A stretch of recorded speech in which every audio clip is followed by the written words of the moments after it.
So, allow me to get something straight right from the start.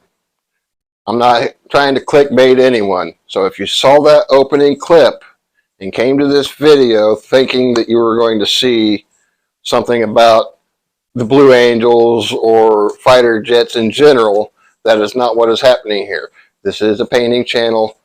The clip that you just saw is bonus footage that complements the painting that we're talking about.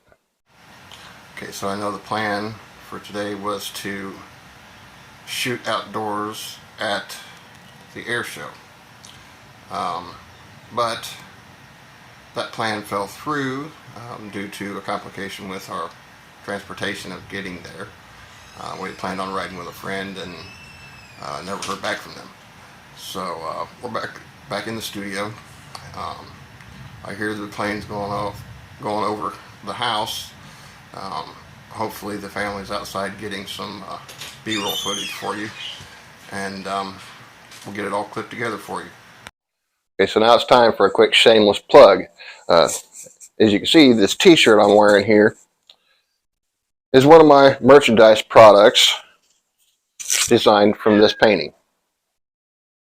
I'll be putting all my merchandise links in the description.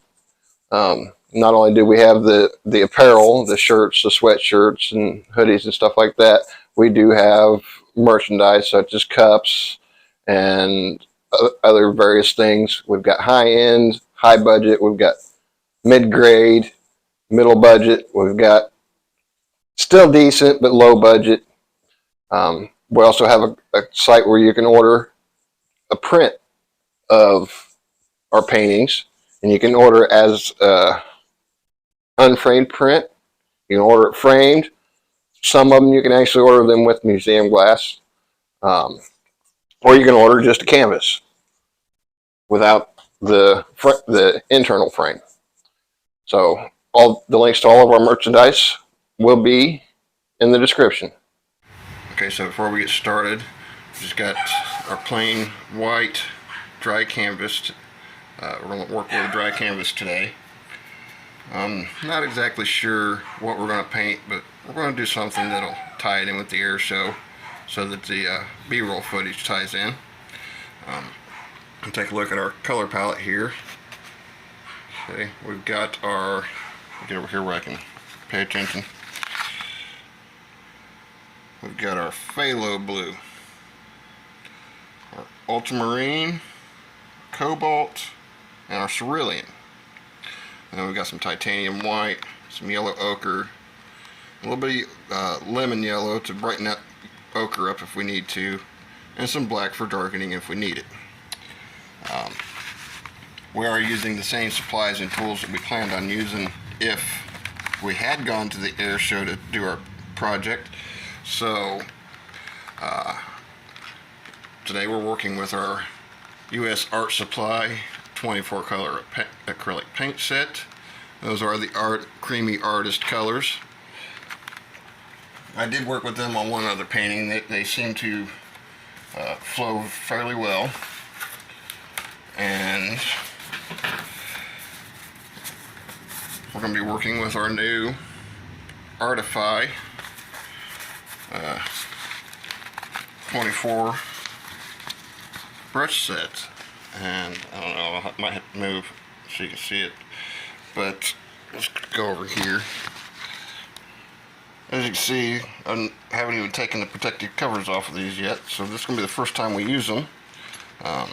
And I have a metal palette knife, not exactly the design I like to use, but this ranges from a size 1 script liner, I believe. Like I said, I haven't even taken the covers off of them, all the way up to a 2-inch. So let's go ahead and get started. Okay, before we get into the painting, now that we know our materials and our setup, before we get into the painting, I want to share with you another clip of one of the Blue Angels making a pass. This clip is kind of at a distance. As a matter of fact, it's at full zoom. But I just kind of wanted to share it with you just because it kind of shows the kids' excitement, even though they didn't get to see the whole air show. He did a spin.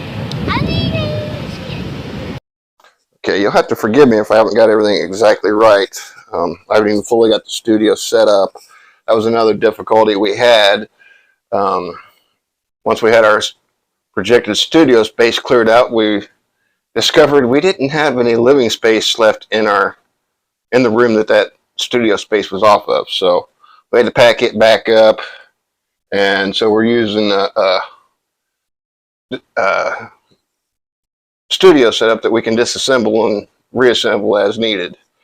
So as I haven't even got the studio lights on set up today, I thought about using the green screen, but since we didn't get our camera, I'm not using the computer, excuse me, at the moment, so I don't have the program that'll allow me to take advantage of a green screen.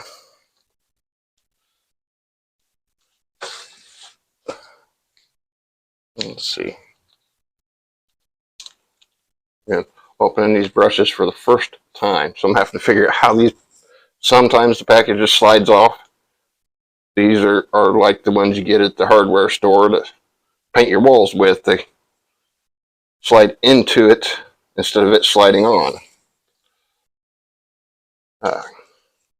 Bear with me just one moment. I forgot my waters.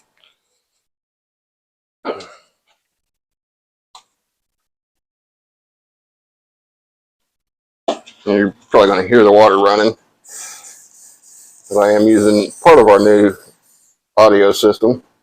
We got wireless Bluetooth lavalier mics for when we use the cameras as phones.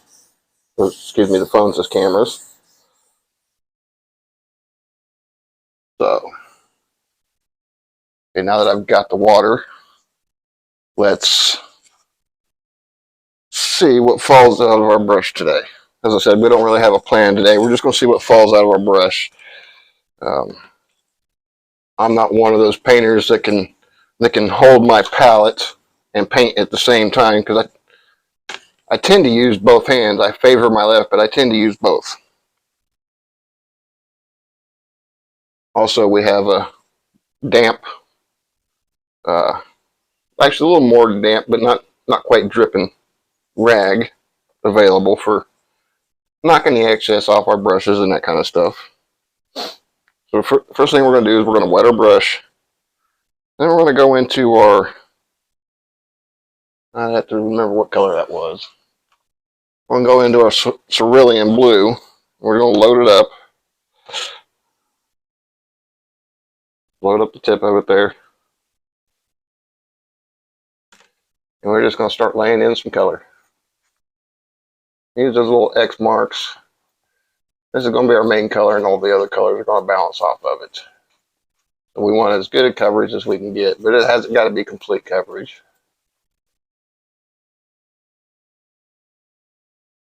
More paint.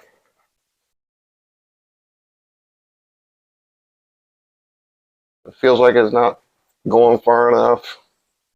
Just wet your brush a little, get the excess out of it. Stretch that paint out a little bit farther. As you see, this easel's not as heavy as the homemade one we've been using.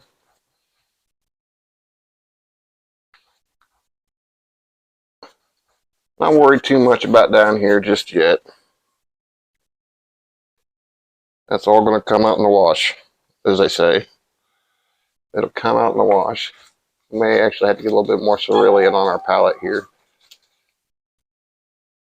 Yeah, it looks like we're going to have to. I want our background line to come down a little more than halfway.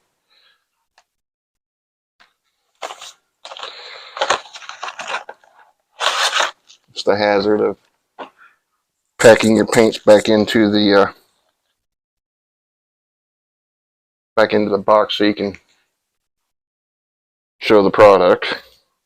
Sometimes you gotta deal with getting back into that box. So we're not gonna do that now.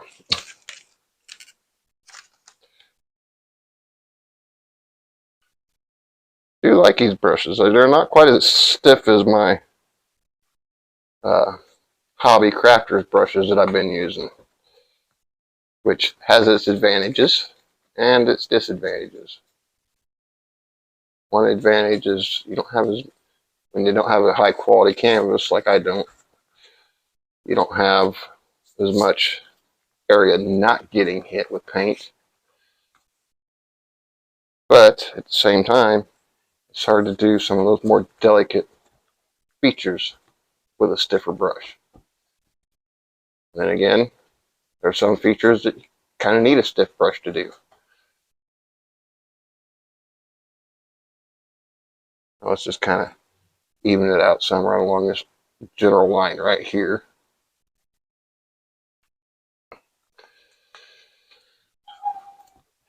And I'm thinking, so we can make our airshow tie-in a little more dominant, we're going to do something that you could call a seascape, but it's not really, because we're not going to do rough seas like you would see in a seascape. It's just going to be a water painting. So we're going to call it a large lake, you know, like maybe, I don't know, Loch Ness, as far as lake size goes. You know, one of those lakes that if you're actually on the lake, it looks like an ocean. A few spots here I don't like the coverage. I might end up putting something over them, but I'm going to like the coverage to begin with.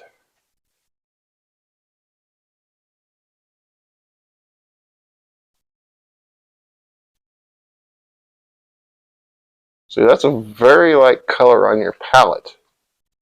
As you can see, as with most acrylics, it does darken up some as you use it and as it dries. So, you know, if a color is not quite the color you're expecting it to be, maybe it's too light, don't go darkening it up the first time you use it, because you may end up with a final product of the color you wanted without adjusting the color. Excuse me. Okay, so now we got our basic skyline color in. We're going to take that same brush and we're going to go right into our ultramarine, I think it was. Yeah, our ultramarine blue. Again, load it up. Since we still got some of that in there, we're going to start low. Again, we want our horizon line basically right about here. And we want to keep that horizon line as straight as possible, no matter where you are in the world. Unless you're far enough back and looking far enough into the distance, you're not going to pick up on that curvature. You don't want to intentionally put that curvature in unless you plan on having a very, very deep painting.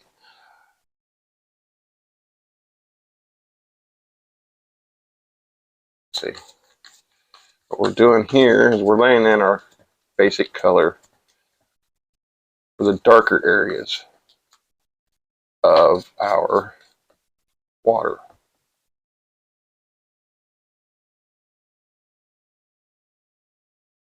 Just grab it in a few spots if you need to. Try to finish those lines horizontal. We're going to go into, we're going to stick with our ultramarine for now.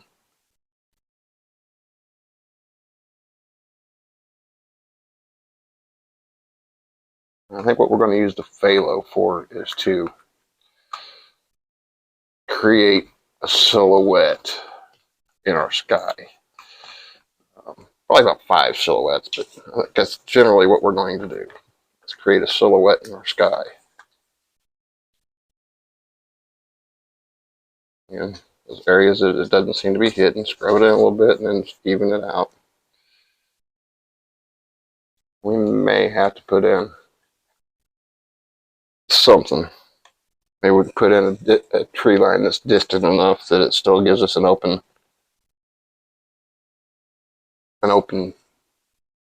feel. That being the case, we're just going to kind of figure out where we need it to go.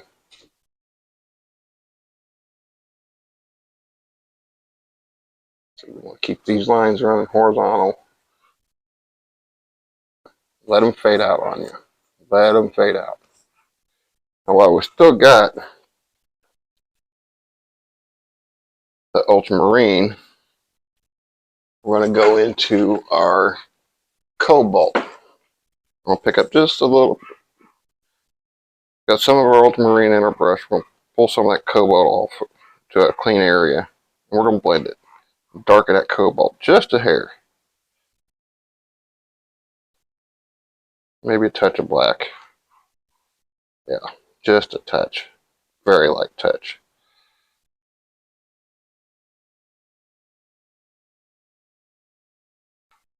We lost some of our blue, so we'll pick up some of the phthalo. Phthalo is a very strong blue. I'll start in here.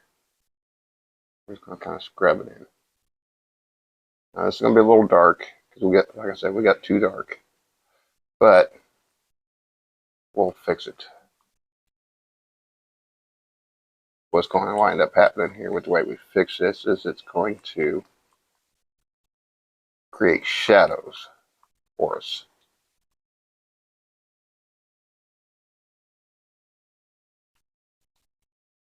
We want to create shadows. Keep it tighter at the top, wider at the bottom. Clean that brush out. And when I clean my brushes out, I don't have a beater rack in my dish here, so when I clean my brushes out, I paint the bottom of the dish until I feel like I've got the color out of it, and then I'll just do a double check. And for what I'm going to do, I got enough color out of that. As old Bob Ross used to like to say. Now you want to beat the devil out of it. Not too much, because you're going to put some of that moisture back in there. We'll go into our titanium white. It's that little bit of our mixed color that's still left in our brush. Maybe even touch a little bit of that cobalt. Yeah. We're going for something about like that. We used the color that was already in our brush, pulled off just a little white, and added just a touch of cobalt to it. Mix that up, load it up. I'm just going to go the same area. Start with the corner of your brush. Keep your lines horizontal. Whenever you're doing water, keep your lines horizontal. Okay.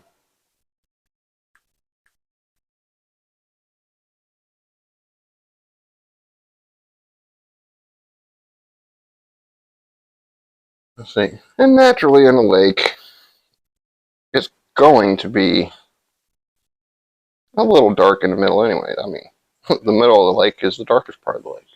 So it's going to be a little darker in the middle of the lake anyhow. Your channel's going to be running through that general area. Just keep adjusting the color till you get the color you want. Using that same method, just adding a little bit of white and a little bit of cobalt to it till you get to what you want. Now, get that brush pretty well cleaned out.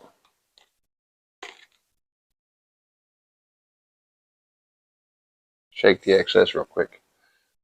Now, see, we're going to go back and forth, horizontal, back and forth, across the whole water area. Start at the top, work your way down. Kind of blend that hard light you just created in a little bit. And we're going to grab our, let's figure out what we're going to grab.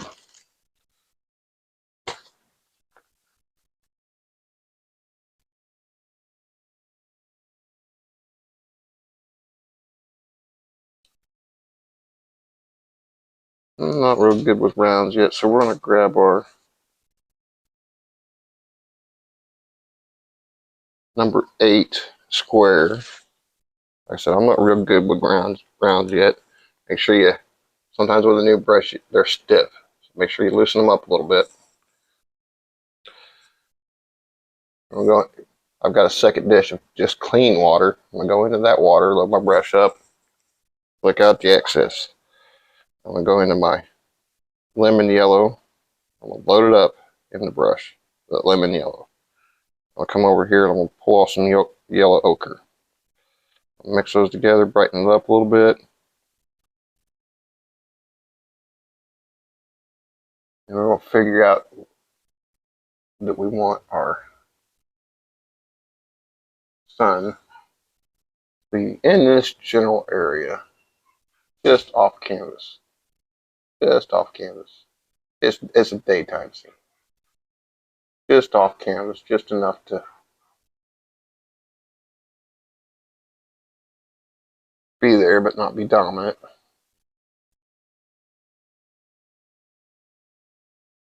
Okay. Now we're going to take that color we just mixed. We're over our highlight area here, because we did get dark. Even if that's the channel, we did get dark. Now we're going to start right here. We're just going to add some of that sunlight color to it. Add some of that sunlight color to it.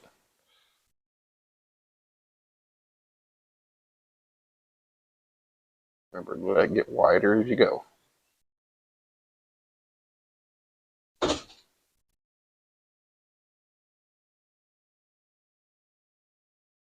doesn't have to come down to a pinpoint when your light source is way up in the horizon, like up in the sky like that, not down on the horizon. It doesn't have to come to a pinpoint at the horizon. You can let it be a little wide, because you're not getting that pinpoint effect at the horizon. You're just getting a light shine down effect. Let's grab our number 8 angle, set our square in the water for now.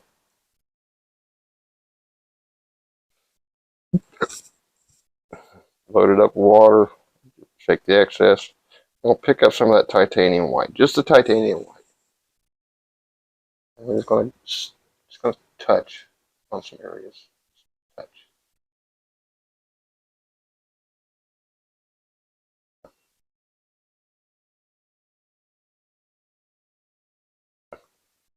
Now you're going to think, what in the world is he doing? He's just putting dashes on there. Not making any sense. He's ruining his water light he had going on. There, nice little wave there. Nice little wave there. A little wave there. Right there. I have a few waves in it. Can't be perfectly calm waters.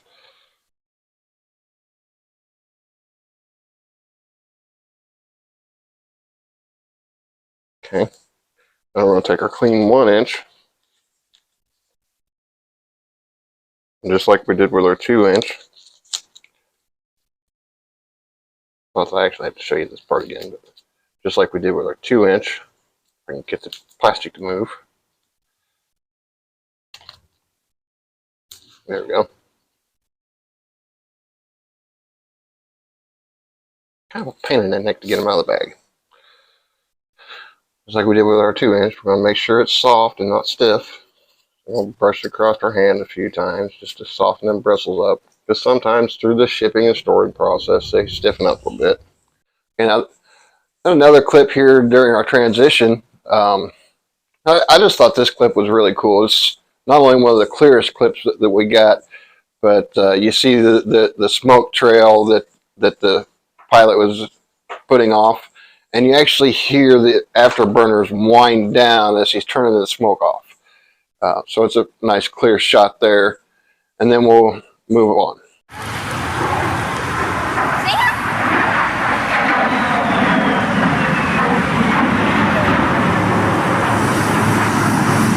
Okay, so from here on, I ran into one of the perils of being your own cameraman, and our memory card got full and thus shut down the recording. So from here, we're going to go into a wrap-up mode, and I'll show you how the painting turned out and maybe talk to you a little bit about the process along the way. Because things didn't work out the way we needed it to, we were only able to focus on what you saw so far. So in future videos, we'll focus on other aspects of this painting in demonstration. And then we'll go into a wrap-up with the best short clip I could make from a near miss of the closest, probably most impressive shot of all 5 angels that we saw today flying together right past our house. Okay, so we decided to call this one Angels in the Sky. Obviously, we've got an air show going on at the time of this painting, which we plan to do the painting at an air show, as mentioned in the beginning of the video. So we decided to tie it in with an indication of the blue angels flying in formation over the horizon.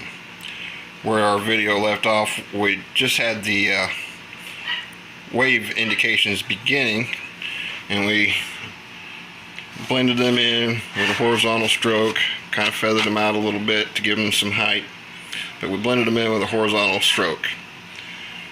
And then we took our, I believe it was a number 4 fan brush, and we just kind of tapped and drug an indication of a distant tree line.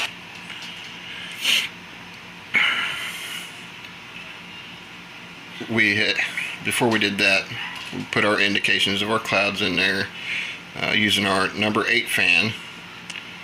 We got our dark laid in, and we did a kind of a swirling light touch motion, and then feathered it and blended it. And then we did the same thing with the white highlights. And then we laid in our horizon line. This water line here, we just continue horizontal. Even if you're making a turn, you want to keep this line going horizontal. We drug our black tree line down just a hair, just with a flick. We drug our black tree line down to give an indication of a reflection, and cross blended that as well, nice and light, because you don't want to move the paint. And then we put in our little indications of the blue angels flying by. Like I said, they're just an indication. I mean, in the scope of the whole thing, they would just be a silhouette in the sky. So it's just an indication of the blue angels. Had to make sure to put that little tail back there. That their fighters are a basic triangle shape. So in the process of just giving an indication, that's what we did. We just did a triangle and then added a little smaller triangle tail to indicate the tail. Then we decided that maybe they're putting off a contrail or smoke as they fly by, so we added that in and blended everything out and signed it. So let's get it out here where we can actually see the whole painting. Try not to step on my camera stand behind me. So there that is. That's Angels in the Sky. Give it a slight zoom in.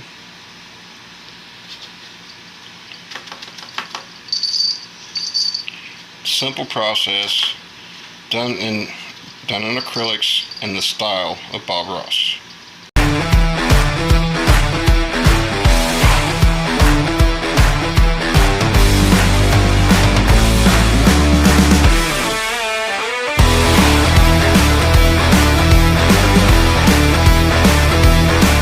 Okay, so we're going to close this out with a montage of all the clips you just saw. If you liked what you saw, please subscribe and hit that like button. That does kind of help us reach more people. Lets YouTube know that it's reaching the people that it needs to reach. And share the video. That'll help too. But in the meantime, hope you enjoyed the painting we are calling Angels in the Sky, and stick around for future videos. In the future, we'll be breaking them up into individual episodes. We'll do the prep, we'll do a portion of the painting, then we'll do another portion of the painting. We're going to break it up into episodes so it doesn't take an hour or more to watch us do a painting. But our paintings are all done in one shot. So enjoy the wrap-up montage, and be sure to hit that subscribe and like button.